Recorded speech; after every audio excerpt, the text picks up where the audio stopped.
आज के टाइम में भारत के लोग सड़क किनारे खड़े स्टॉल से काफी कुछ खाते हैं, खासकर चाइनीज फूड।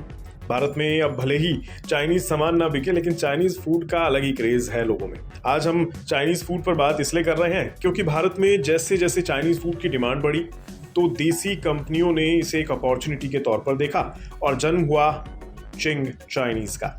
आज की चर्चा इसी कंपनी पर करेंगे क्योंकि चिंग चाइनीज के दीवानों में नेस्ले इंडिया से लेकर टाटा तक का नाम शामिल हो गया है।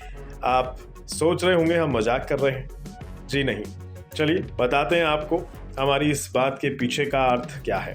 दरअसल बात कुछ ऐसी है कि स्वाद से लेकर कंज्यूमर बेस और लोकप्रियता से लेकर बाजार में हिस्सेदारी तक चिंग्स ने खुद को एक ब्रांड के रूप में स्थापित कर लिया है। इसलिए पहले नेस्ले इंडिया ने इसे अपना बनाने के लिए जोर लगाया और अब टाटा की एक कंपनी ऐसी ही एक कोशिश कर रही है। खबर है कि चिंग्स चाइनीज और स्मिथ एंड जोन्स की पेरेंट कंपनी कैपिटल फूड्स को खरीदने की रेस में टाटा ग्रुप की टाटा कंज्यूमर प्रोडक्ट्स आगे निकल गई है। चर्चा है कि कंपनी लंबी बातचीत के बाद ये डील करने जा रही है। टाटा ग्रुप की कंपनी TCPL पहले निवेशकों से कंपनी का 65 से 70% हिस्सा खरीदेगी और इसके कुछ समय बाद कंपनी का बाकी हिस्सा भी खरीद लिया जाएगा। इस सौदे में कैपिटल फूड्स की वैल्यूएशन 5,500 करोड़ रुपए लगाई गई है। यानी टाटा कंज्यूमर के पोर्टफोलियो में चिंग्स का नाम भी जल्द जुड़ सकता है। लेकिन आपको बता दें, चिंग्स को पाने की रेस इतनी आसान नहीं थी। नवंबर 2022 में पहली बार कंपनी को बेचे जाने की खबर सामने आई थी। तब Nestle India, the craft hinge और टाटा ग्रुप समेत कई कंपनियों ने इस मौके को हाथों हाथ लिया। इसी साल अप्रैल में जब नेस्ले इस दौड़ में आगे थी, खबर आई कि नेस्ले इंडिया कैपिटल फूड्स को खरीदने जा रही है।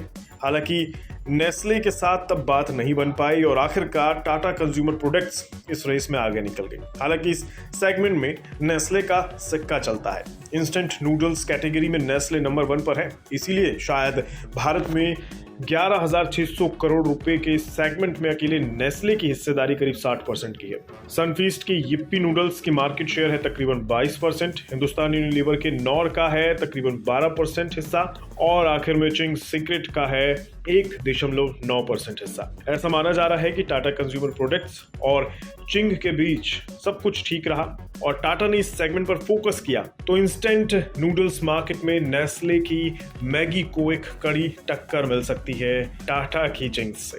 अब बात कंपनी के फाइनेंशियल हेल्थ पर कर लेते हैं। एक अनुमान के तौर पर कंपनी का मौजूदा राजस्व रन रेट 1,000 करोड़ रुपए है। फाइनेंशियल ईयर 2023 के लिए कैपिटल फूड्स को करीब 837 करोड़ रुपए की आय हुई थी, जिसमें एबिटा 118.59 करोड़ रुपए रहा और एबिटा मार्जिन 14.17% रहा। अब आखिर में बात कंपनी के इतिहास की कर लेते हैं। साल 1995 में अजय गुप्ता ने चिंग्स नाम की कंपनी की शुरुआत की थी। अजय गुप्ता का आइडिया बहुत सिंपल था। उन्होंने ये सोचा कि चाइनीज फूड इंग्रेडिएंट्स को रोड साइड के स्टॉल तक पहुंचा दिया जाए, जिससे उसमें लोकल्स का स्वाद आ जाए और लोग इसकी रेसिपी घर में बना सकें।